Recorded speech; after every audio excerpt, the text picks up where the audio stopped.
राम, मैं हूं हिमांशु द्विवेदी और स्वागत है आपका हमारी खास पेशकश चर्चा में। चर्चा के तहत आज हमारा विषय है इल्जाम भारी नोटिस जारी। संदर्भ है संसद। संसद में दो सदन है, लोकसभा और राज्यसभा। लोकसभा और राज्यसभा का सत्र चल रहा था, अभी कुछ समय के लिए स्थगित हुआ है। 13 मार्च से फिर शुरू होगा। पर जो पहले चरण के तहत सत्र हुआ, इसमें दो घटनाक्रम हुए। एक, माननीय राष्ट्रपति का अभिभाषण हुआ। दूसरा, वित्त मंत्री के द्वारा बजट भाषण प्रस्तुत किया गया। राष्ट्रपति के अभिभाषण पर चर्चा हुई। चर्चा के दौरान तीन लोगों के भाषण ज्यादा चर्चित हुए। एक, राहुल गांधी के, जो भारत जोड़ो यात्रा के बाद बढ़ी हुई दाढ़ी के साथ सदन में पहुंचे थे। 45 मिनट का धारा प्रवाह भाषण उन्होंने दिया था। भाषण उन्हें राष्ट्रपति के संदर्भ में देना था, लेकिन उन्होंने अपने पूरे भाषण को केंद्रित रखा मोदी जी के ऊपर, मोदी जी के साथ उनके तथाकथित रूप से गौतम अडानी के साथ रिश्ते को लेकर पूरी तरह उन्होंने अपनी बातचीत को इसमें केंद्रित रखा। दूसरा चर्चित भाषण था राज्यसभा में नेता प्रतिपक्ष की भूमिका में और कांग्रेस के नए नवेले अध्यक्ष मल्लिकार्जुन खड़गे के भाषण के संदर्भ में। उन्होंने भी कमोबेश इसी प्रकार की बातें कही। और तीसरा भाषण था देश के सम्मानीय प्रधानमंत्री नरेंद्र मोदी जी का। उन्होंने इन दोनों नेताओं के भाषणों के संदर्भ में एक अजीब किस्म का व्यवहार रखा। राहुल गांधी ने जो कुछ भी कहा उसका जिक्र तक प्रधानमंत्री ने अपने भाषण में नहीं किया, पर खड़गे जी को उन्होंने तवज्जो भी दी और खड़गे जी के द्वारा उठाए गए मुद्दों के संदर्भ में अपनी बात भी कही, जो उनके संसदीय क्षेत्र के साथ जुड़ी हुई थी। लेकिन मसला यहीं पे नहीं रुका है, इसके बाद भी तकरार बहुत जारी है। तकरार इसलिए जारी है कि लोकसभा और राज्यसभा दोनों की कार्रवाई से राहुल गांधी और मल्लिकार्जुन खड़गे के भाषण के तमाम हिस्सों को हटा दिया गया है। बात यहीं पर खत्म नहीं हुई है, बात इसके बाद और आगे बढ़ गई है। और आगे इसलिए बढ़ गई है कि संसदीय कार्य मंत्री प्रहलाद जोशी और एक अन्य सांसद के द्वारा राहुल गांधी के दिए गए भाषण को लेकर आपत्ति जताई गई और उनके विरुद्ध विशेषाधिकार हनन का नोटिस के संदर्भ में कार्रवाई के लिए लोकसभा सचिवालय को लिखा गया। लोकसभा सचिवालय ने इस संदर्भ में राहुल गांधी को नोटिस जारी कर दिया है और 15 फरवरी तक उनसे जवाब देने के लिए कहा गया है। अब इस मसले पर ही पूरी राजनीति चल रही है। राहुल गांधी जो सदन के अंदर बोले, बाहर भी बोल रहे हैं। वो अभी वायनाड में थे, वो वायनाड में भी उन्होंने कहा कि लोग सोचते हैं कि मैं डर जाऊंगा, मैं बिल्कुल नहीं डरूंगा। प्रधानमंत्री मोदी से डरने वाला सबसे आखिरी आदमी मैं होऊंगा। मैंने जो बात कही है जिम्मेदारी के साथ कही है। जो आपत्तियां लगाई गई हैं उनके संदर्भ में मैंने सबूत सहित अपनी बात लोकसभा अध्यक्ष को भेजी है, फिर भी मेरी बातचीत को हटा दिया गया है। राज्यसभा के अंतर्गत अलग हंगामा चला। हंगामा इस बात को लेकर चला कि मल्लिकार्जुन खड़गे और विपक्षी नेताओं का आरोप है कि सदन सरकार के दबाव में संचालित हो रहा है, सरकार के दबाव में सदन की कार्रवाइयों को अंजाम दिया जा रहा है। तो आज हम इसी पर बात करेंगे कि देश में लोकतंत्र की सबसे बड़ी पंचायत के तौर पर संसद है। उस संसद की निष्पक्षता को लेकर सवाल है। संसद में होने वाली बहस में से क्या रहे क्या न रहे, इसको लेकर आरोप प्रत्यारोप की सियासत है। विपक्ष का कहना है उसके द्वारा जनहित में उठाए गए मुद्दों को जानबूझकर कार्रवाई का हिस्सा नहीं बनने दिया जा रहा है। तो इस विषय पर आज हम बातचीत करेंगे। विविध क्षेत्रों से जुड़े हुए तमाम मेहमान हमारे साथ इस चर्चा का हिस्सा बनने के लिए मौजूद हैं। उनसे आपका परिचय कराएं और देश की सियासत में जो कुछ भी घट रहा है, क्यों घट रहा है और इस घटने के नतीजे क्या हो सकते हैं, इसे समझने की कोशिश करें। उससे पहले समय है आज के विचार सूत्र का। हमारी सारी चिंताएं लोकतंत्र को लेकर रहती है, प्रजातंत्र को लेकर रहती हैं और इसी संदर्भ में लोकनायक जयप्रकाश नारायण जी ने कुछ कहा था, वो आपसे साझा करते हैं। उन्होंने कहा था कि लोकतंत्र तभी सफल हो सकता है जब स्थानीय संस्थाओं जनता के विचारों, इच्छाओं और आवश्यकताओं के अनुरूप हो। जयप्रकाश नारायण ने जो बात कही थी, क्या वो सियासत में इस समय कहीं दिखाई देती है? इस पर हम विचार करें और इसके साथ अपनी चर्चा को आगे बढ़ाते हैं। हमारे साथ इस चर्चा का हिस्सा बनने के लिए चार खास मेहमान मौजूद हैं। हमारे साथ में सुरेंद्र राजपूत जी हैं, जो प्रवक्ता हैं भारतीय राष्ट्रीय कांग्रेस के। हमारे साथ में डॉक्टर चिंतामणि मालवीय जी हैं, जो प्रदेश उपाध्यक्ष हैं, मध्य प्रदेश भाजपा के पूर्व सांसद हैं। हमारे साथ देवेंद्र वर्मा जी हैं, छत्तीसगढ़ विधानसभा के पूर्व प्रमुख सचिव हैं। और साथ ही जाने माने पत्रकार श्रवण गर्ग जी भी हमारे साथ हैं। जयप्रकाश जी के साथ ही रहे हैं श्रवण जी एक समय पे। आप सभी का स्वागत है। चर्चा की शुरुआत सुरेंद्र राजपूत जी से करेंगे, लेकिन उससे पहले तीन बयान सुनेंगे। एक बयान हमारे पास खड़गे जी का है, दूसरा बयान देश के गृहमंत्री अमित शाह ने आज एक इंटरव्यू के माध्यम से तमाम बातें कही है, वो है। और उस इंटरव्यू पे कांग्रेस का पक्ष रखा है मीडिया प्रभारी जयराम रमेश ने, क्या कुछ उन्होंने कहा है। एक बार दृष्टि डालते हैं इन तीनों बयानों पर और फिर सुरेंद्र राजपूत जी से चर्चा की शुरुआत करते हैं। I am grateful to you. You have given a chance to me to speak. I rise today with a heavy heart, expressing my unvoiced over the well away in which the parliamentary traditions and rules of procedure, the undemocratic, unparliamentary words expunged of my remarks in regarding to our speeches on motion of thanks from the President, Rajya Sabha Lok Sabha. P. Patil, unnecessarily, she has been suspended under the pressure of government, and government always, they wanted to suspend the local members. One second. Particularly, 1 second. the House could have listened to her. Leader of the opposition, I request you, you took the floor and you have indicated in so many words that the chair is acting under the pressure. These are expunged. No. You are forfeiting your right to hold the floor. This can't be done. No, sorry. Nothing will go on record. Every time you make an allegation, chair is acting under pressure. How can that be countenanced? You make it outside, you make it inside the house. No, sir. Sorry. No.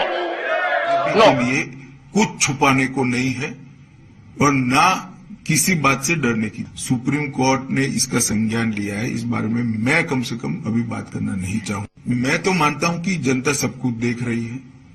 ये तो मोदी जी के पीछे 2002 से कर रहे हैं। गृह मंत्री ने जो कहा है कि सरकार के पास कुछ छिपाने के लिए नहीं है अडानी के मामले में, अगर छिपाने के लिए कुछ नहीं है इनके पास, तो हम पूछना चाहते हैं कि जेपीसी की मांग से क्यों भाग रहे हैं।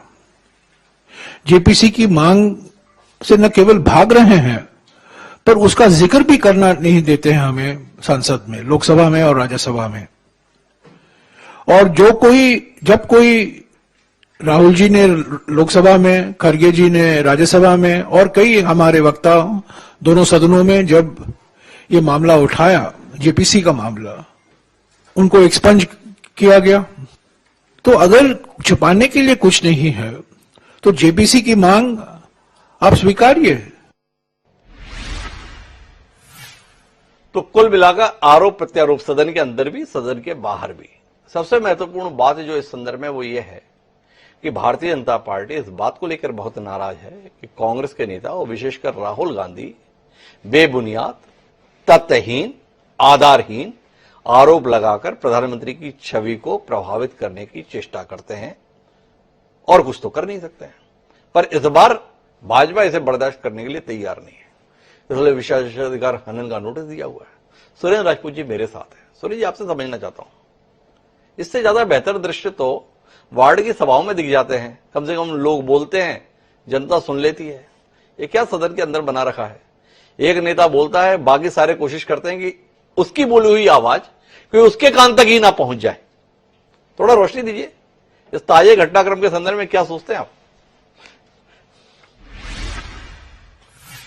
हिमांशु भाई, आप भी एक प्रतिष्ठित पत्रकार हैं, आपने भी तमाम लोकसभाएं, विधानसभाएं देखी हैं। चिंतामणि जी भी सदन में रहे हैं, भले बड़े इंसान हैं, भले ही हमारे विरोधी दल में हैं। देवेंद्र वर्मा जी, श्रवण गर्ग साहब को तो हम लोग पढ़ पढ़ करके बड़े हुए। देवेंद्र वर्मा जी कानून के जानकार हैं विधानसभा के। आप हमको कोई 1, 2, 4, 5 स्टांस बताइए जब सत्ताधारी दल के लोग मतलब शोर मचाएं, लोकसभा में हूटिंग करें और विपक्ष के लोग कहें कि हमें कार्रवाई में बोलने दो, भाग लेने दो। भाई, ये विपक्ष करता है, समझ में आती है, चाहे भारतीय जनता पार्टी विपक्ष में हो चाहे कांग्रेस विपक्ष में जी। लेकिन ये आपको नहीं लग रहा है कि ये पहली बार ऐसा हो रहा है मोदी मोदी मोदी, जैसे इनका बीपी हाई होकर के गले की नस ना फट जाए, ऐसी ही लोग बातें करते हैं आपके सामने। और क्यों कर रहे हैं कि एक 80 साल का वयोवृद्ध कांग्रेस का नेता, कांग्रेस का अध्यक्ष चेयर सहित पूरी भारतीय जनता पार्टी को उजागर कर रहा है, दबाव को भी उजागर कर रहा है और इनके अनहोली नेक्सस को भी उजागर कर रहा है। इसलिए ये लोग इतना हंगामा कर रहे हैं और इस हंगामे के पीछे लोकतंत्र को धमकी तंत्र में बदलने की साजिश है। बहुत साफ सी बात है एकदम। लोकतंत्र को धमकी तंत्र में, भीड़ तंत्र में, बहुमत के अभिमान में बदला जा रहा है और ये लगातार इनकी कोशिश जारी है 2014 से 2019 में चुनाव जीतने के बाद। ये अभिमत के, बहुमत के इतने अभिमान और अहंकार में आ गए हैं कि ये सीना ठोकने नहीं लगे, अब सीना पीटने लगे हैं। हमने सीना ठोकने को हम हमेशा मर्दानगी मानते थे, सीना कैसे पीटा जाता है वो आपके सामने, मोदी जी ने सीना पीटा ही था, आपके सामने है। हम आपसे कुछ बुनियादी प्रश्न करना चाहते हैं। हम विपक्ष में हैं, हमारे पास कोई एजेंसी नहीं है, हमारे पास कोई संस्था नहीं है, हमारे पास कुछ नहीं। हम आरोप के लिए प्रमाण जो हमारे पास उपलब्ध होंगे, चाहे वो अखबार के जरिए हो, चाहे डिजिटल मीडिया के जरिए हो, चाहे किसी और जरिए हो, वही तो हम लाएंगे। अब उस पर जब जांच होगी तब उस जांच के आधार पर आरोप में जो प्रमाण होंगे या नहीं होंगे, अगर हम झूठे होंगे तो जांच एजेंसी कहेगी कि साहब आप झूठे, अगर वो झूठे होंगे तो जांच एजेंसी कहेंगी ये प्रमाण है। जैसे बॉफोर्स में एक रेडियो के जरिए आरोप लगे थे, जेपीसी बैठी थी भारतीय जनता पार्टी के और इन सारे लोगों के दबाव में बैठी थी, हमने दबाव माना था चूंकि हम लोकतांत्रिक लोग हैं जी। और उस वक्त भी कोई ऐसा प्रमाण तो बीबीसी क्या नाम बीजेपी ने नहीं दिया था, जनता दल ने नहीं दिया था, या किसी लेफ्टिस्ट ने नहीं दिया, कोई प्रमाण तो नहीं दिया था ना किसी ने, तभी तो, लेकिन हमने जेपीसी बैठाई ना।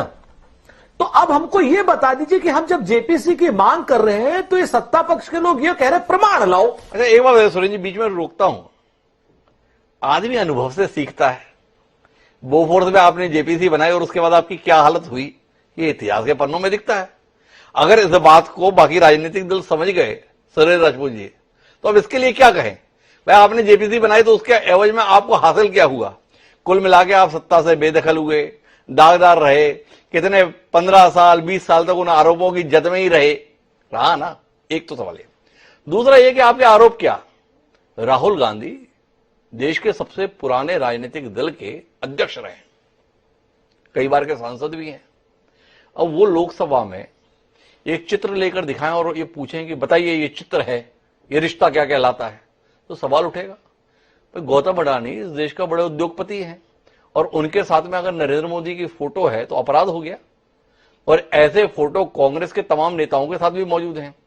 जो सवाल राहुल गांधी ने सदन में पूछा मोदी जी के साथ उनके फोटो को लेकर, अब भाजपा चौराहे चौराहे पर कांग्रेसियों के साथ वो फोटो दिखा के पूछ रहे ये रिश्ता क्या कहलाता है। क्या कहेंगे आप? दोनों सवालों के उत्तर चाहिए। मैं दोनों बातों का जवाब देता हूं, चूंकि आप बहुत ही सभ्य और प्रतिष्ठित वो है और श्रवण जी भी यहां बैठे हुए हैं।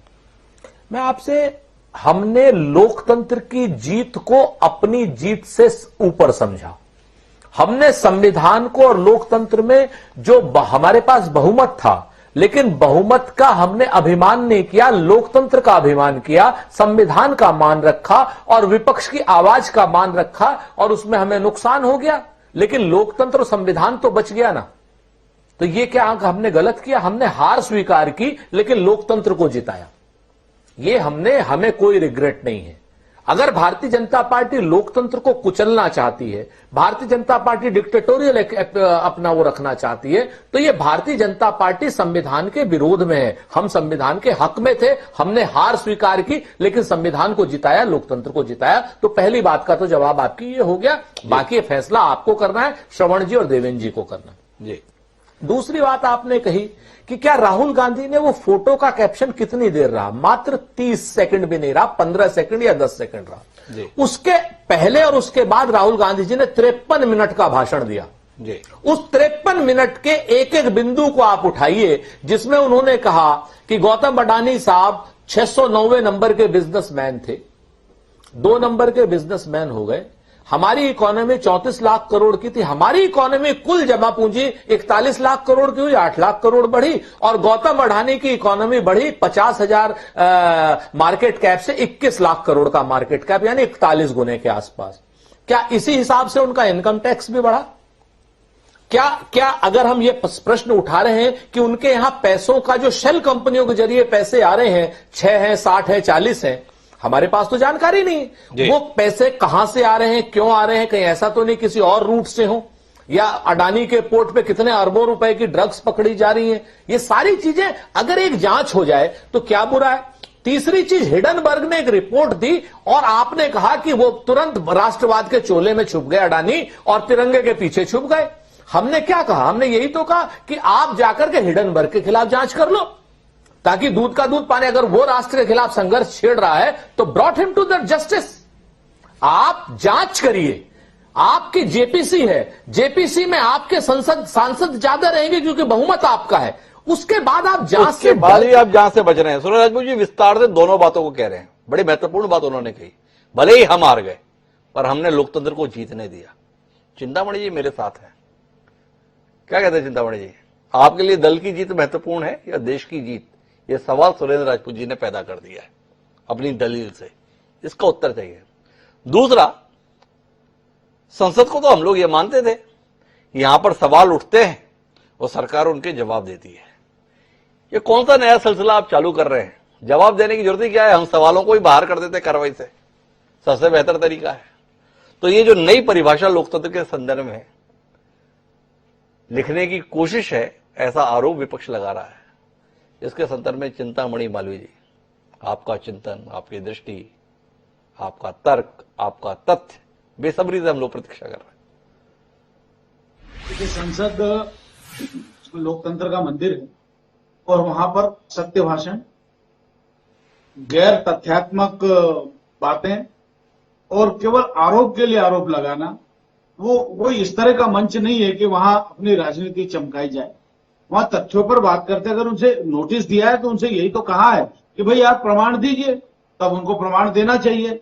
उन्होंने वहां कहा भी था, जब उन्होंने वक्तव्य उनका चल रहा था, उन्होंने कहा कि हाँ मैं प्रमाण दूंगा, तब उन्हें प्रमाण देना चाहिए। क्योंकि प्रधानमंत्री या किसी भी व्यक्ति पर आप सदन में आरोप लगाते हैं तो पूरा देश सुनता है जी। अब आप प्रमाण नहीं देंगे तो ये एक तरह की शरारत हुई। दूसरा ये है कि किसी भी व्यक्ति का नाम सदन में नहीं लिया जाता है जो सदन का सदस्य न हो, लेकिन राहुल गांधी जी अडानी का बार बार नाम ले रहे थे। ये खुद संसदीय मर्यादा के विपरीत कार्य था जी। तो कोई सरकार ने, ये तो बहुत संवैधानिक प्रक्रिया है, कोई संविधान के बाहर से कोई इस तरह का एक्सप्लेनेशन मांग लिया हो, ऐसा तो नहीं है। ये व्यवस्था है कि भाई अब आपने आरोप लगाया है, अब आप प्रमाण दे दीजिए। पर आपने प्रमाण कहाँ मांगे? आपने तो पहले ही कार्रवाई से तमाम चीजें हटा दी है। थोड़ा इस पे भी तो बताइए ना चिंतामणि जी। खड़गे जी भी शिकायत कर रहे हैं, इतनी बार के सांसद है, मेरी चीजें कार्रवाई से बाहर निकाल दी। राहुल जी भी बाहर चिल्ला चिल्ला कर बोल रहे हैं, देखिए ना क्या कर रहे हैं ये लोग। मेरी ने सदन में इतना भाषण दिया, इन्होंने उसे सदन की कार्रवाई का हिस्सा ही नहीं बनाया। ये कैसी चीजें कर रहे हैं आप लोग? देखिए, मुझे वस्तुतः ज्ञात नहीं है कि क्या उन्होंने बाहर निकाला और उनका भाषण क्या था, इसलिए मैं कोई अधिकार पूर्वक इस पर बात नहीं करूंगा। लेकिन इतना जरूर है कि जब से राहुल गांधी जी के पास कांग्रेस की कमान आई है, संसद में संसदीय मर्यादा को तार तार करने का बार बार काम हुआ है। और जब भी इन्होंने संसद की कार्रवाई रोकी, इन्होंने मुंह की खाई है। ये राफेल राफेल राफेल बार बार करते रहे और आखिरकार इनको मुंह की खाना पड़ी। संघ पर दिए बयान के कारण इनको कोर्ट में माफी मांगना पड़ी।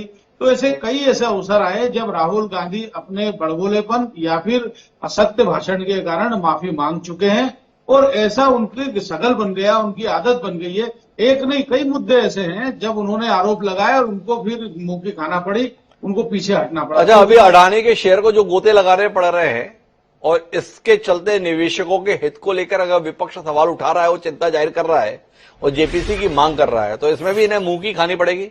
हिम्मत कैसे हो रही है ये जनता के लिए बात करने की? तो विपक्ष की चिंता क्यों कर रहे हैं ये लोग निवेशकों की? क्या ऐसा कोई तर्क आपके पास है चिंतामणि जी? क्योंकि समझ नहीं पा रहे ना, इतना बड़ा घटनाक्रम देश के संदर्भ में घटित हुआ है। देश के सबसे प्रतिष्ठित उद्योगपतियों में शुमार एक शख्स की संपत्ति में दिनों दिन गिरावट आ रही है। एक शख्स जिसकी चमत्कारिक उपलब्धियों पर लोग अचंभित रहते थे, वो संदेहास्पद वातावरण में देखा जा रहा है।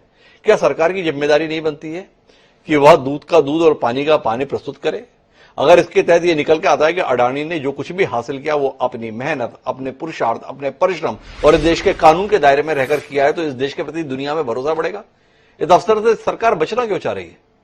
ये कष्ट सरकार को क्यों दे रहे हैं? ये तो अडानी ग्रुप स्वयं ही अखबार में प्रकाशित करता है कि भाई हमारा ये बैलेंस शीट है, ये हमारा लाभ है। ये लाभ जब ज्ञात हुआ तो कोई ऐसे ईश्वर ने आकर के थोड़े उन्हें बता दिया कि ये लाभ है या इतनी संपत्ति। अब सरकार अगर कंपनियों की बैलेंस शीट पर ही अगर सारा भरोसा किया जाता है तो इतनी एजेंसियां काय के लिए छापेमारी कर रही हैं? आज भी एजेंसियां कहीं कहीं पहुंची हुई हैं चिंतामणि जी। अगर कंपनियों की बैलेंस शीट पर भरोसा करना है तो इन एजेंसियों को बंद कराएं। बहरहाल विचार कीजिएगा। मैं इस चर्चा को थोड़ा आगे बढ़ाता हूं और देवेंद्र वर्मा जी के पास आता हूं। देश में एक वातावरण विपक्ष बना रहा है और इस बात को लेकर बना रहा है कि देखो इस देश में लोकतंत्र को कुचला जा रहा है। एक जगह आदत बची थी संसद, जिसमें विपक्ष अपनी बात कहता था, जिसके माध्यम से सरकार को कटघरे में खड़ा रखता था, जनता के मुद्दों को, देश से जुड़े हुए मुद्दों को उठाता था। अब वो भी उससे छीना जा रहा है क्योंकि सदन की कार्रवाई में उसके द्वारा उठाए गए मुद्दों को रहने नहीं दिया जा रहा है। तो थोड़ा इसमें स्थिति स्पष्ट कीजिए देवेंद्र वर्मा जी। ऐसा पहली बार हो रहा है कि कोई कार्रवाई का हिस्सा नहीं रह रहा है, या पहले भी ऐसा होता था और रहेगा या नहीं रहेगा? वो राज्यसभा में सभापति तो उन्होंने कहा मेरा विशेषाधिकार है, ऐसी कोई बयान उनके चल रहे हैं। तो थोड़ा इसमें रोशनी मिले कि आखिरकार तय कौन करता है, ये रहने लायक है और ये रहने लायक नहीं है? थोड़ा आपसे दृष्टि मिले, इतना लंबा तजुर्बा आपका है। देखिए, सदस्यों को सभा में बोलने का वाक स्वतंत्र है आर्टिकल 105 के अंतर्गत जी, लेकिन वो अब वाक स्वतंत्र जो है वो कुछ प्रतिबंधों के अंतर्गत है। सभा की कार्रवाई को रेगुलेट करने का अधिकार अध्यक्ष या सभापति को दिया हुआ है और उसी के अंतर्गत जब वो देखते हैं कि कोई मेंबर नियमों के अनुरूप नहीं बोल रहा है या नियमों को पालन करते हुए नहीं बोल रहा है, जैसा इस मामले में कहना यह है लोकसभा सचिवालय का या रूलिंग पार्टी का कि आरोप जो लगाए हैं वो आरोप की पूर्व सूचना नहीं दी गई थी और उनकी एब्सेंस में लगाए हैं। लेकिन एब्सेंस में लगाए गए तो ऐसा नहीं, यदि सेशन चल रहा है और प्रधानमंत्री यदि किसी डिबेट के समय में वहां पर नहीं है, इसका ये मतलब नहीं है कि उनकी अनुपस्थिति में आरोप लगाए जा रहे हैं। वो तो उनकी उपस्थिति मानी जाएगी जब सेशन चल रहा है, जब तक कि उन्होंने कोई छुट्टी ना ली हो सेशन से, तब तक।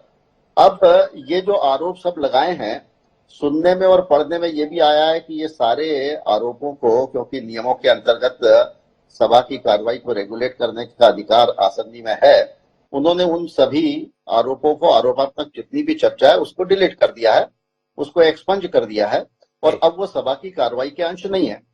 अब दूसरी फिर यह है कि जो प्रिविलेज मोशन दिया गया है राहुल गांधी जी के विरुद्ध, वो उन्हीं कार्रवाई को आधार बनाकर दिया गया है जो एक्सपंज कर दी गई है जी। अब जो एक्सपंज कर दी गई है वो सभा की कार्रवाई में नहीं है और विशेषाधिकार के मामलों में नियम यह है कि सदस्य जो विशेषाधिकार भंग की सूचना देता है उसको डॉक्यूमेंट्री एविडेंस भी साथ में लगाना होता है, अदरवाइज प्रिविलेज मोशन जो है वो ग्राह्य योग्य नहीं होता। अब वो प्रिविलेज मोशन जो उन्होंने दिया है, क्या उसमें सभा की कार्रवाई को लगाया है? यदि लगाया है तो एक्सपंज कार्रवाई और सभा का भाग नहीं है, इसलिए उसको तो लगाया नहीं जा सकता। और बिना डॉक्यूमेंट्री, बिना प्रूफ के, बिना अपने कथन के समर्थन में जब तक वो कोई दस्तावेज नहीं लगाए तब तक प्रिविलेज मोशन ग्राह्य योग्य नहीं होता है। मुझे ऐसा लगता है कि ये सारा जो चीजें हैं, ये जो राजनीति के अंतर्गत एक दूसरे के ऊपर हमला करने का, क्योंकि ऐसा ही पता चला कि आज कांग्रेस पक्ष की ओर से भी भाजपा के कुछ सांसदों के विरुद्ध, मंत्रियों के विरुद्ध विशेषाधिकार की सूचना, अधिकार जो सदस्यों को प्राप्त है वो इसलिए प्राप्त है कि वो सभा में अपनी बात बिना निर्भीक तरीके से कह सके, उनके ऊपर किसी प्रकार का दबाव न हो, वो उनको अपनी बात कहने में कोई प्रभावित नहीं करे। जो मूल आशय है विशेषाधिकार का, सदस्यों को प्राप्त विशेषाधिकार का, वो है जैसे उनको कोई सभा में आते समय नहीं रोक सकता, जाते समय नहीं रोक सकता। और दूसरा जो कंटेम्प्ट ऑफ द हाउस है वो सभा की अवमानना से संबंधित है। तो सभा की अवमानना से संबंधित मामला है, कोई ऐसा डेरोगेटरी रिमार्क हो सभा के संबंध में, तब वो अट्रैक्ट करता है। तो मुझे ऐसा लगता है कि ये जो प्रिविलेज मोशन है जिसका नोटिस दिया गया है, एक्चुअली वो प्राइमा फेसी ग्राह्य योग्य होगा या नहीं होगा, इसके ऊपर निश्चित तौर पर सचिवालय ने परीक्षण किया होगा। लेकिन मुझे ऐसा लगता है कि यदि परीक्षण नियमों के अंतर्गत किया जाए तो ये प्रिविलेज मोशन जो कि एक्सपंज कार्रवाई के आधार पर है, इसको एक्सेप्ट नहीं किया जा सकता। लेकिन ठीक है, थोड़ा विस्तार देता हूं देवेंद्र वर्मा, ये दो चीजों पे आपकी स्पष्ट टिप्पणी की अपेक्षा इस कार्यक्रम में हमारे दर्शक कर रहे हैं मेरे माध्यम से। एक तो जो आपने कहा कि ऐसा कैसे संभव है, तो संभव तो हो गया है। क्योंकि राहुल गांधी को नोटिस मिल गया है, उन्हें कहा गया है कि भाई ये आया है और 15 फरवरी तक आप इसका जवाब दें। जो लोकसभा सचिवालय के विशेषाधिकार और आचरण शाखा के डिप्टी सेक्रेटरी है, उन्होंने ये पत्र दिया है। एक तो ये हो गया। दूसरा, मैं आपसे जानना चाहता हूं कि क्या एक वातावरण ये निर्मित हो रहा है कि जो सदन के ये सचिवालय हैं, ये कहीं सत्तारूढ़ पार्टी के ही एक्सटेंशन काउंटर में तब्दील तो नहीं हो रहे हैं? लोग इस प्रकार की बात कर रहे हैं, क्योंकि साफ तौर पर सत्तारूढ़ दल के दखल इन सदनों में दिखते हैं। सरकार क्या चाहती है, सदन की कार्रवाई कमोबेश वैसी संचालित हो रही है, ऐसा एक वर्ग महसूस करता है। आपने 4 दशक इस क्षेत्र में ही लगाए हैं। ये लोगों का भ्रम है कि आप मानते हैं कि कहीं कहीं हकीकत है? जितना आप कह सकें देवेंद्र जी, जितना आपको जायज लगे, थोड़ा रोशनी दीजिए ना। निश्चित तौर पर जो अध्यक्ष होते हैं विधानसभा या संसद के जी, वो कहीं न कहीं सत्ता पक्ष के शासन से प्रभावित तो होते हैं जी। अब वो अध्यक्ष के निर्णयों से परिलक्षित होता है कि कौन अध्यक्ष प्रभावित हो रहा है या कौन अध्यक्ष प्रभावित नहीं हो रहा है जी।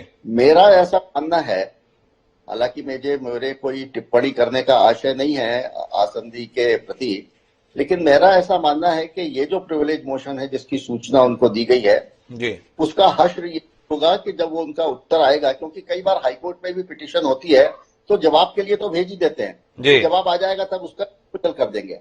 तो अब यदि कोई 4 लोगों ने मिलकर यदि कोई प्रिविलेज मोशन की सूचना दी है जो कि नियमों के अंतर्गत नहीं है या है नियमों के अंतर्गत, मुझे नहीं लगता कि ये नियमों के अंतर्गत है, तो जवाब आ जाएगा। जवाब देने में क्या हरकत है, जवाब दे दिया जाए। निश्चित तौर पर आसन 2 विषय हैं मेरे, 2 विषय है राहुल गांधी के, 2 विषय हैं मल्लिकार्जुन खड़गे के।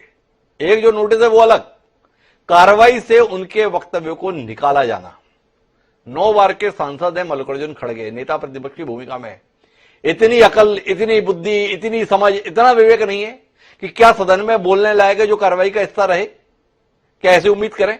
80 साल की उम्र में पहुंच गए मल्लिकार्जुन खड़गे को इतना विवेक नहीं रहा, इतनी बुद्धि नहीं रही, इतनी समझ नहीं रही कि उनके मुंह से ऐसे शब्द निकलते हैं जिसे अभी अभी सभापति बने हुए शख्स के द्वारा लग रहा है यह सदन की कार्रवाई का हिस्सा हो सकता है क्या? हटा दिया। राहुल गांधी भी देश के सबसे पुराने राजनीतिक दल के अध्यक्ष रह लिए, 4-5 बार के सांसद भी हैं। इतनी बुद्धि, इतनी समझ नहीं रही क्या सदन में बोलना चाहिए, क्या सदन में नहीं बोलना चाहिए।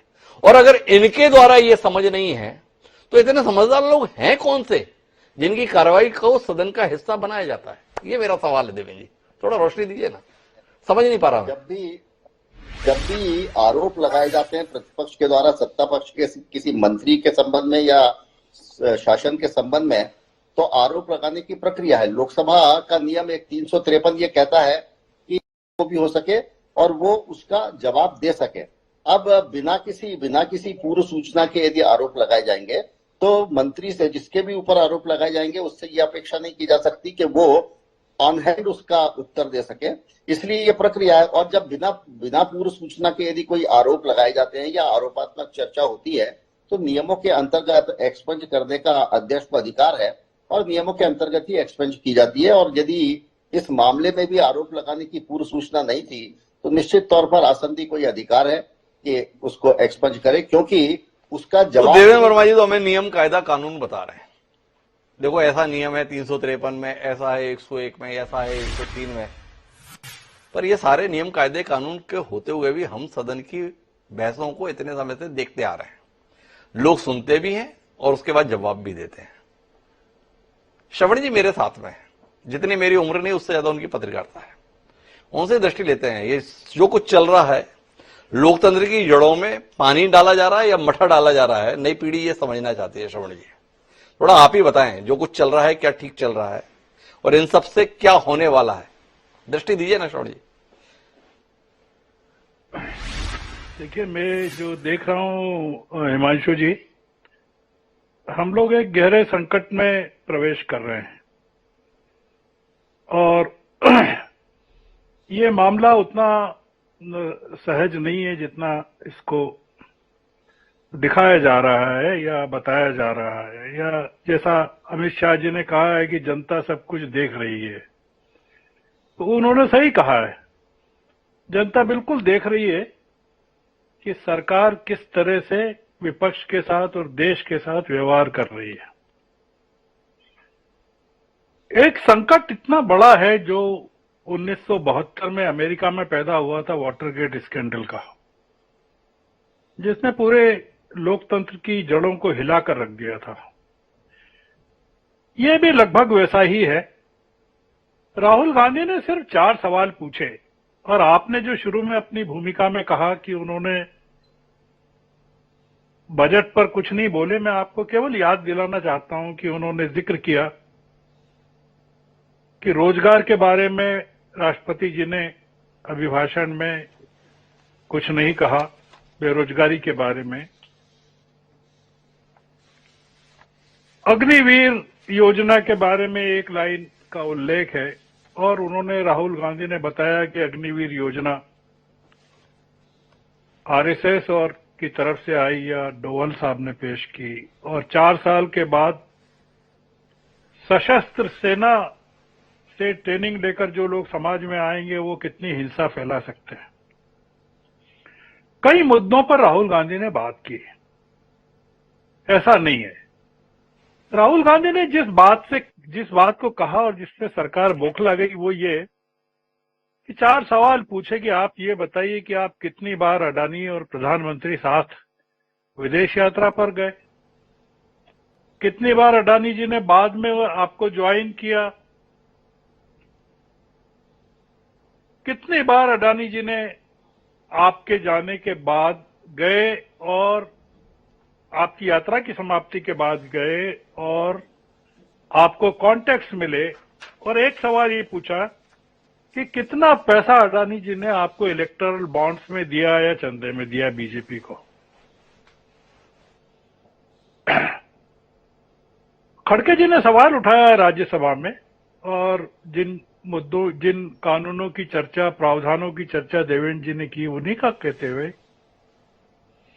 कि संसद में किसी के भी खिलाफ कोई आरोप लगाया जा सकता है, और उसमें उन्होंने कहा कि न्यायपालिका के खिलाफ भी लगाया जा सकता है और उस पर कोई कार्रवाई नहीं की जा सकती। संसद में आरोप लगाने वाले के उसको इम्यूनिटी प्राप्त है।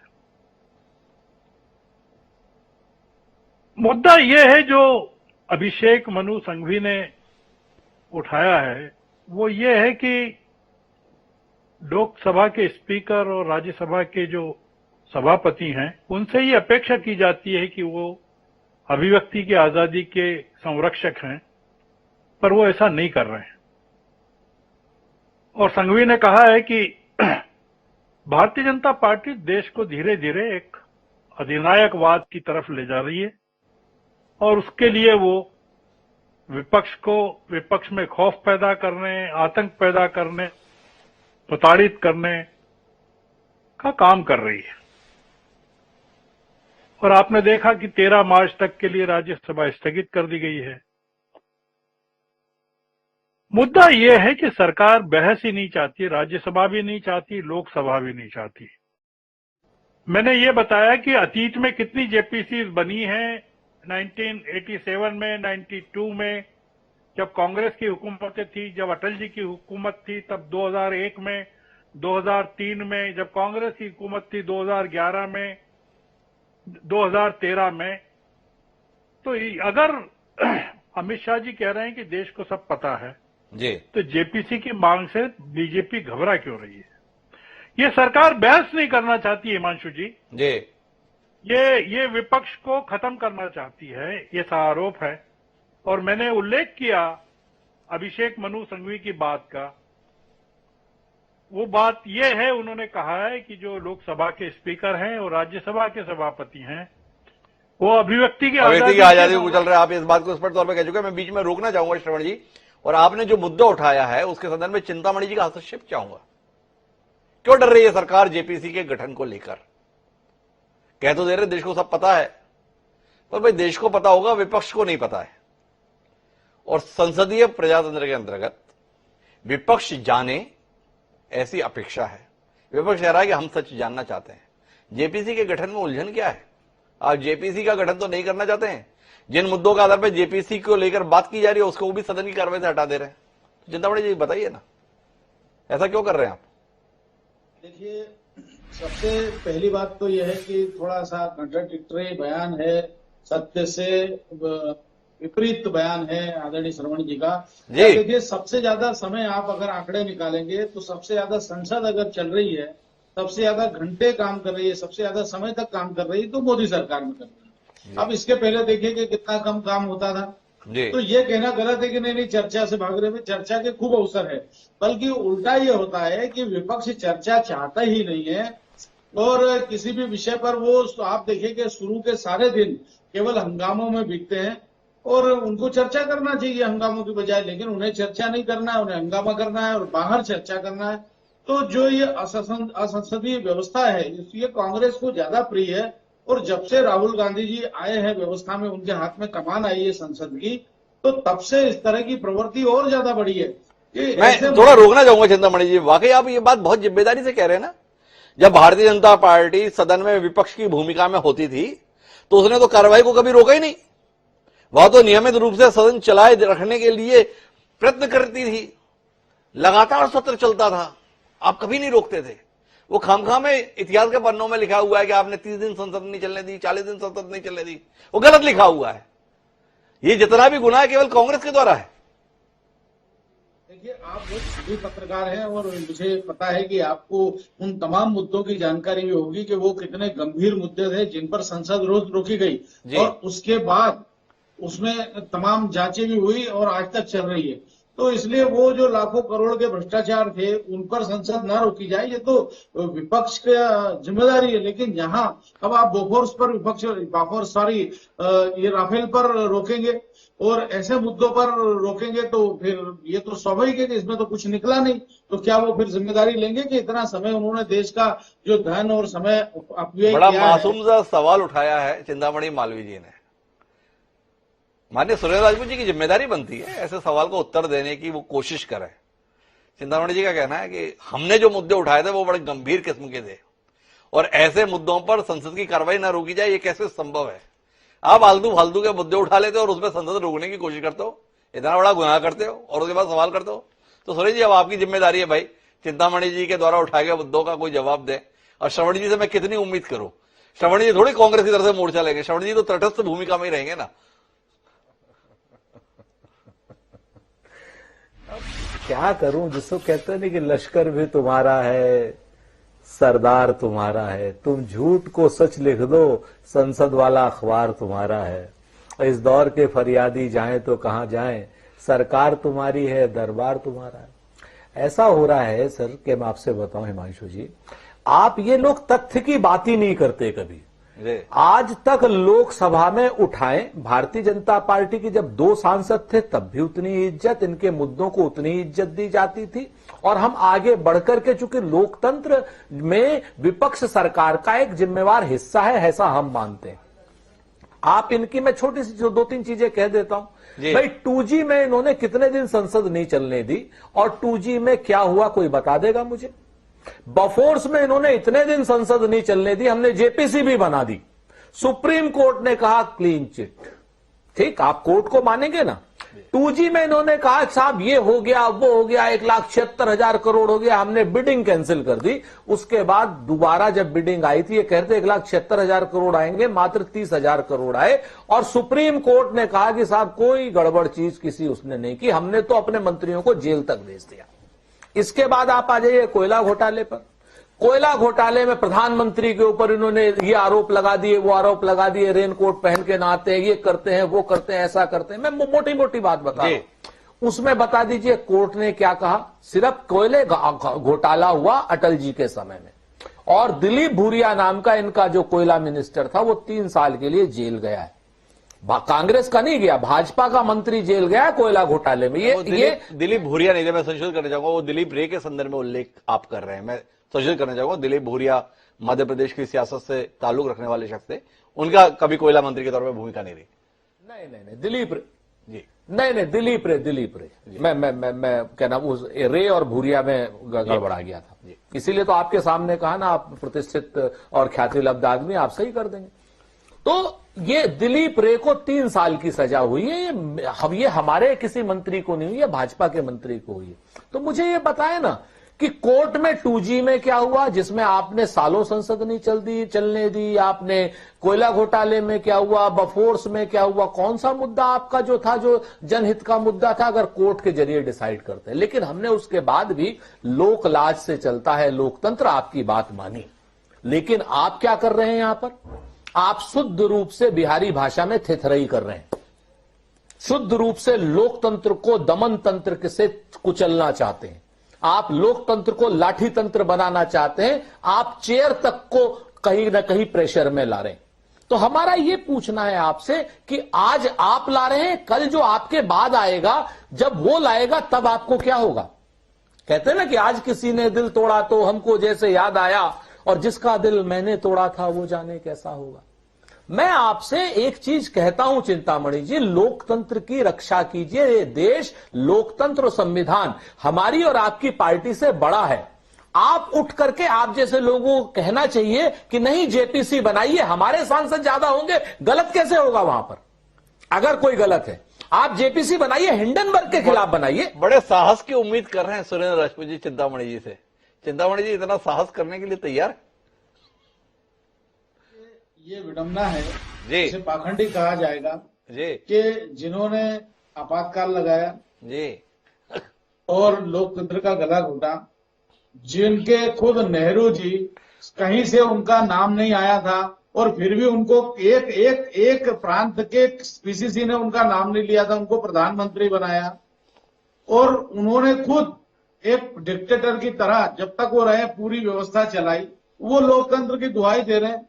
मतलब अब तो ईश्वर ही मालिक है न। वो एक बड़ा अच्छा शेर है कि ना जाने क्या कयामत आने वाली है जमाने पर, सितम फितरत है जिनकी वो कर्म की बात करते हैं।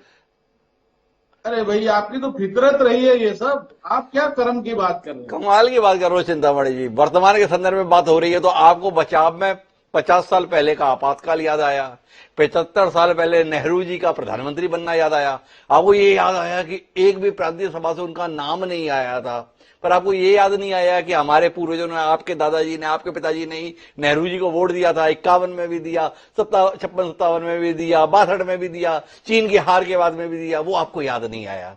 आपको ये याद भी नहीं आया कि जिनको आप आपातकाल के नाम पर घेरने की कोशिश कर रहे हो, इस देश की जनता ने आपको ठुकराकर 1980 में प्रचंड बहुमत से उन्हीं इंदिरा गांधी को फिर से अपने सिर पर बिठाया। थोड़ा वर्तमान की बात कीजिए, कहां दाएं बाएं जा रहे हैं।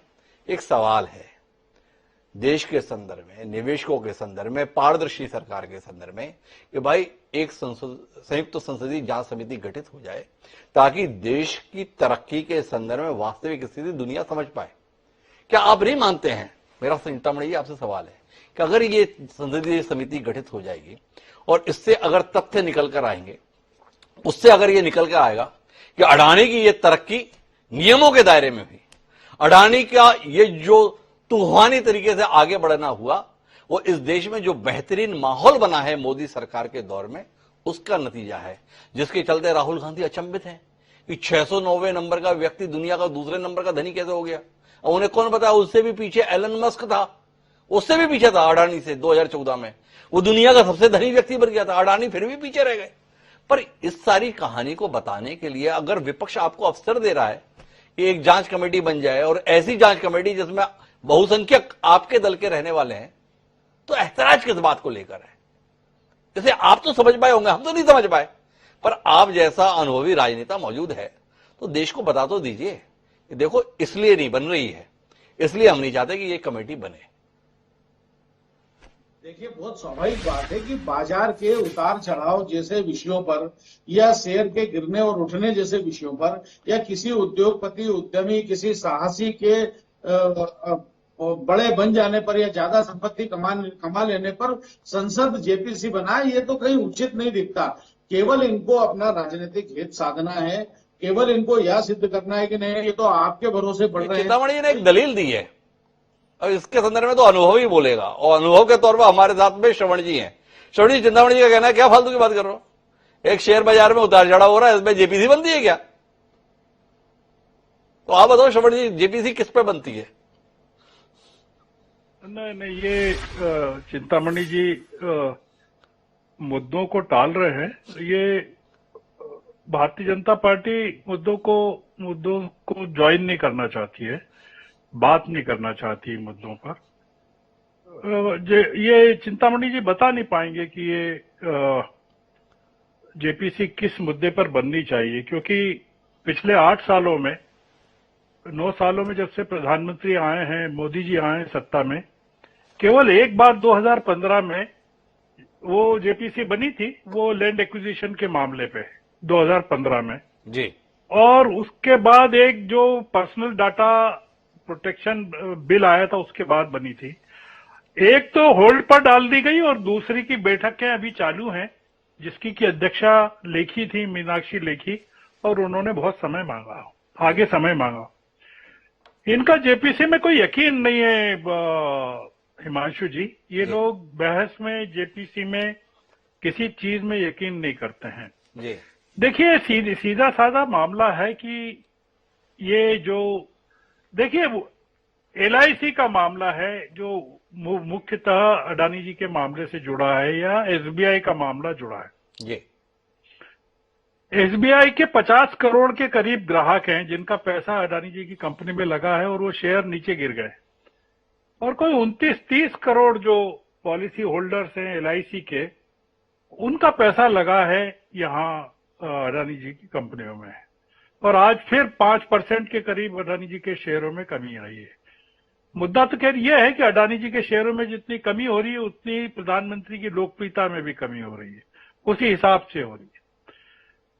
प्रधानमंत्री को जो करना चाहिए चिंता, वो ये करना चाहिए कि उनकी लोकप्रियता पर डेंट लग रहा है इस पूरे मामले से जी। और उसके कारण ये हो रहा है कि जो चिंतामणि जी जैसे वर्कर हैं उनके लिए भविष्य का संकट पैदा हो रहा है, क्योंकि चिंतामणि जी की ज्यादा उम्र नहीं है अभी, उनको राजनीति करना है। तो ये दिक्कत ये हो रही है कि प्रधानमंत्री अपनी पूरी पार्टी को संकट में डाल रहे हैं। 1955 में फिरोज गांधी ने एक बिल पेश किया था और बहस की थी एलआईसी में डालमिया और जैन बंधुओं के द्वारा घपले को लेकर, और उस पर नेहरू जी थे। और उसके बाद 1955 में जब बहस हुई तब उन्होंने नाम लेकर डालमिया का नाम लिया और जैन बंधुओं का नाम लिया, और उसके बाद एलआईसी का राष्ट्रीयकरण हुआ। ये जो बात कर रहे हैं नाम लेने की, नाम नहीं लेने की, ये कोई गांव की औरतों का मामला नहीं है कि जो पतियों का नाम नहीं लेती है।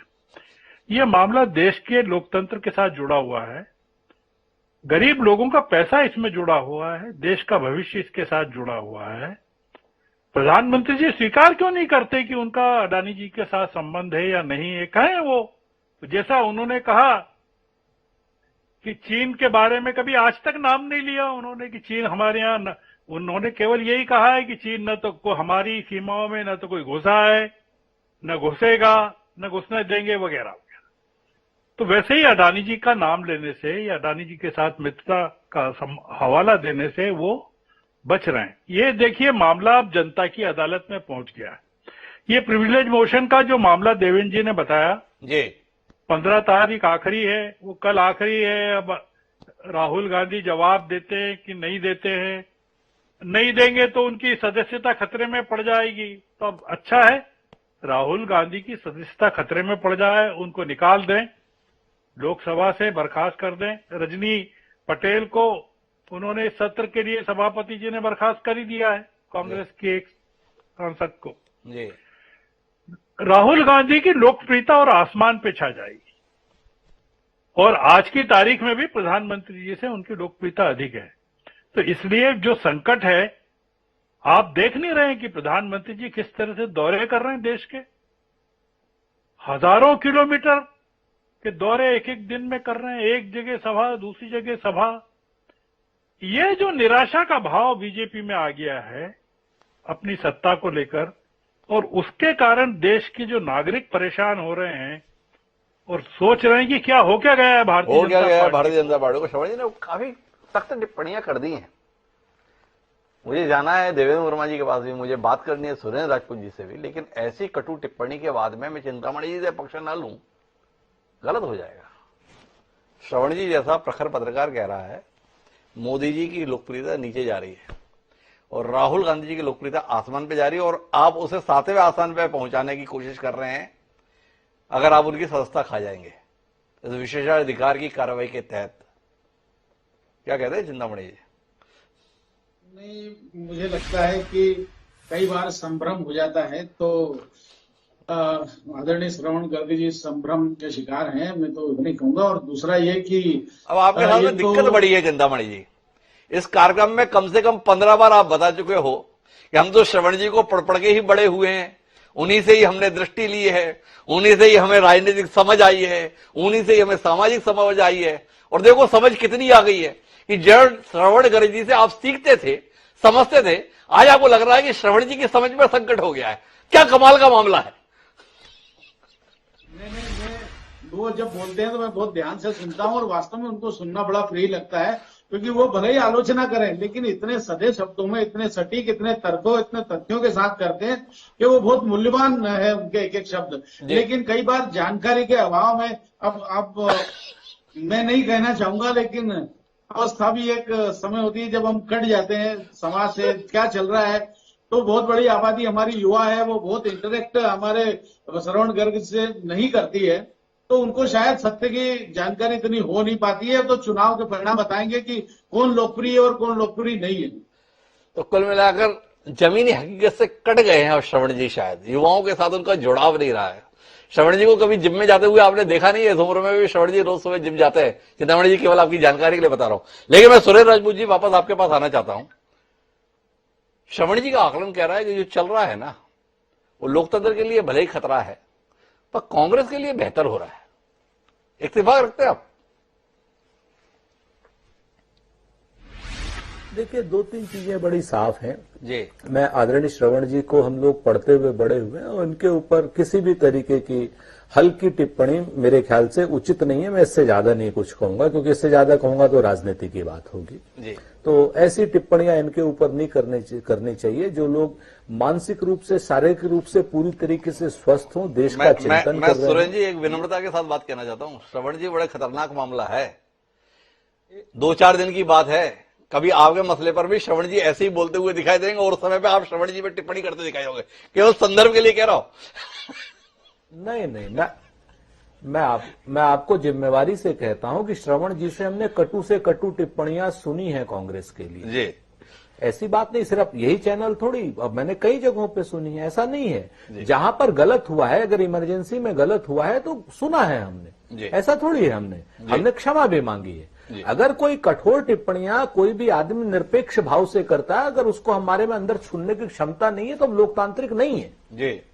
बहुत साफ सी बात मैं कह रहा हूं। मैं आपसे भी कह रहा हूं, आपके बारे में भी शुरुआत में मुझे गलतफहमी थी जी। मैं तो खुलेआम स्वीकारता हूं जी। वो गलतफहमी थी, उसके बाद मेरा भ्रम दूर हुआ, मैं आपके साथ निरंतर रूप से बैठने लग गया। तो ये आप लोग, हम लोग जो राजनीतिक लोग हैं, अगर हमें सुनने की और सहने की क्षमता नहीं है तो लोकतंत्र को क्या खाक बचाएंगे? फिर तो हमारा दोगला चरित्र हो गया। सच बात सुननी पड़ेगी, सच बात सबको सुननी पड़ेगी। अगर कोई आदमी गलत कर रहा है तो उसको गलत सुनना पड़ेगा, गलत सुनना पड़ेगा। बहरहाल अब हम वापस मुद्दे पर आते हैं और देवेंद्र वजह आते हैं। इसके संदर्भ में आपसे एक स्पष्ट टिप्पणी चाहिए। विपक्ष ये बताने की कोशिश कर रहा है कि चेयर पर बैठे हुए अर्थात सभापति सरकार के दबाव में आकर विपक्ष की आवाज को दबाने का माध्यम बन रहा है, कार्रवाई से हिस्से हटाए जा रहे हैं। इससे भी बड़ी बड़ी बहसें हुई हैं, इससे भी बड़े बड़े आरोप लगे हैं और वो आरोप आने वाले समय में नजीर भी बने हैं। अब आरोप लगाने के साथ में एक आ जाए कि इसके सबूत दो, तो फिर किसी जांच की जरूरत क्या ये आप में विषय नहीं है कि एक रिपोर्ट न्यूयॉर्क में आई और भारत के शेयर बाजार में भूचाल आया हुआ है? क्या ये अपने आप में विषय नहीं है कि हां, इस विषय पर तय तक पहुंचना चाहिए कि एक उद्योग समूह इतने बड़े संकट का सामना करने के लिए किसी अंतर्राष्ट्रीय षड्यंत्र का हिस्सा तो नहीं बन रहा है? सवाल अडानी के सही या गलत होने का नहीं, बल्कि इस देश की व्यवस्था के संदर्भ में विश्वास बनाए रखने का है। अगर यह बहस इस दिशा में ले जाती है तो आपत्ति क्या है? नहीं, बहस में तो कोई आपत्ति नहीं है, बल्कि हर एक ज्वलंत इश्यूज के ऊपर सदन में बहस होना चाहिए और ये सदन बनी बहस के लिए है जी। लेकिन बहस के दौरान व्यक्तिगत आरोप के अडानी और किसी मेंबर की या किसी मंत्री की मिली भगत है, वो उनको प्रभावित कर रहे हैं, वो उनको उनके बिजनेस को डेवलप करने में सहयोग कर रहे हैं। यदि डायरेक्ट तौर पर यदि ऐसे आरोप लगाए जाते हैं तो निश्चित तौर पर उसका तो कुछ डॉक्यूमेंट्री एविडेंस देना होगा कि कैसे कौन कौन से उसमें नियम विरुद्ध जाकर, जैसे नियम विरुद्ध जाके यदि उनको कोई कॉन्ट्रैक्ट दिए हैं तो नियम विरुद्ध जाकर कॉन्ट्रैक्ट दिए, उससे संबंधित दस्तावेज तो देना चाहिए। और कम से कम इतना तो करना ही चाहिए कि मैं ऐसे आरोप लगाऊंगा, इसकी सूचना सभा को दें।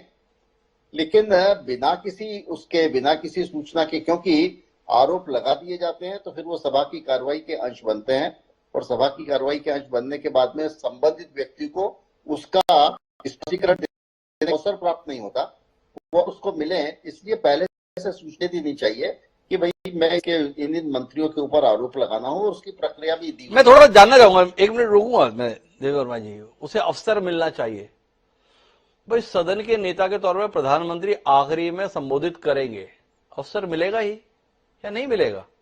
इसमें उलझन कहां है? एक सामान्य सोच की बात नहीं हो रही है। जो राष्ट्रपति के अभिभाषण की प्रक्रिया है उसके अंदर तो यही समझ में आता है कि जो सदन के नेता हैं वही सबसे आखिरी में भाषण, जितने भी मुद्दे हैं उन दो के संदर्भ में समुचित जवाब देने की जिम्मेदारी उसे ही अपेक्षित रहती है। कुछ गलत है? उसका तो जवाब देना ही चाहिए, लेकिन व्यक्तिगत आक्षेप है जी। मेरा देखिए, इन दोनों में अंतर है। एक तो सामान्य चर्चा और एक व्यक्तिगत आक्षेप। जब व्यक्तिगत आरोप लगाए जाते हैं तो निश्चित तौर पर व्यक्तिगत आरोप लगाने के पहले सूचना देना आवश्यक है। लेकिन यदि चर्चा हो रही है किसी इशू के संबंध में, किसी विषय के संबंध में, तब उसकी सूचना देना आवश्यक नहीं है। लेकिन उस चर्चा के बीच बीच में यदि व्यक्तिगत आक्षेप भी लगाने की इच्छा है मेंबर की, तो निश्चित तौर पर उसकी पहली सूचना देना चाहिए। लेकिन आशय ये भी नहीं है कि पूरी कार्रवाई को विलोपित कर दी जाए। हमने देखा नहीं है कि कितनी कार्रवाई विलोपित है, लेकिन समाचार पत्रों और न्यूज चैनल के माध्यम से पता चल रहा है कि वो सारी की अब सीधे मुद्दे पर आते हैं। आपके कौन कागज कितना काटा गया है, कौन हिस्सा कितना हटाया गया है, इस पे नहीं जाते हैं। इस पूरे घटनाक्रम से देश की सबसे बड़ी पंचायत के प्रति लोगों की आस्था बढ़ी या घटी है, एक आखिरी टिप्पणी आपसे चाहिए देवेंद्र वर्मा जी। मुद्दे पर आते हैं ना, क्यों गोल गोल बात करें, सीधी बात करें। क्या हुआ इससे? लोगों को लगा कि देखो हमारे यहां जनता के हितों की सब चिंता कर रहे हैं, या कुल मिलाकर अपने हितों की सब चिंता कर रहे हैं, जनता की चिंता की आड़ ले रहे हैं। क्या लगा आपको? इस संपूर्ण परिप्रेक्ष्य में कहीं न कहीं आस्था प्रभावित हो रही है, ये तो निश्चित तौर पर लग रहा है। क्योंकि सभा की कार्रवाई में ये आना कि सब पूरी की पूरी कार्रवाई को विलोपित कर दिया गया है, और उसी बेसिस के ऊपर, विलोपित कार्रवाई के बेसिस के ऊपर अब प्रिविलेज मोशन भी दे दिया गया है। उस प्रिविलेज मोशन, और इस प्रकार ऐसा लगता है कि कहीं न कहीं सभा की कार्रवाई बहुत आइडल फॉर्म में, बहुत उस फॉर्म में नहीं चल रही है। कुल मिला के मर्यादा के भीतर। अब इससे ज्यादा देवेंद्र वर्मा जी कहें क्या? तो हम बातचीत के निचोड़ पर पहुंचे तो कुल मिलाकर इतना है कि देश वाकई संक्रमण की स्थिति में है। ये पक्ष और विपक्ष दोनों ही जिम्मेदारी है। महसूस ये होता है कि पक्ष और विपक्ष केवल अपना हित देख रहे हैं, तो देश हित की कर रहे हैं और दल हित के लिए चिंता कर रहे हैं, और शायद इसी कारण से ये सारा संकट पैदा हो रहा है। आरोप लगा तो आरोप के संदर्भ में उसकी प्रक्रिया के पालन की अपेक्षा तमाम वरिष्ठ सदस्यों से रहती है। अगर उसका पालन नहीं, सरकार अगर आरोप लगाने की प्रक्रिया में इस प्रकार की प्रताड़ना हत्या रही तो निश्चित रूप से आने वाले समय घातक होगा। विचार होना चाहिए। इस अपेक्षा के साथ आप सभी मेहमानों का बहुत बहुत धन्यवाद। समय है अब आज का शेर का। तो हमारा आज का शेर इसी बात को कहता है कि वो जवाब के साहिल पे मुंतजिर, लेकिन वो थे जवाब के साहिल पे मुंतजिर, लेकिन समय की नाव में मेरा सवाल डूब गया।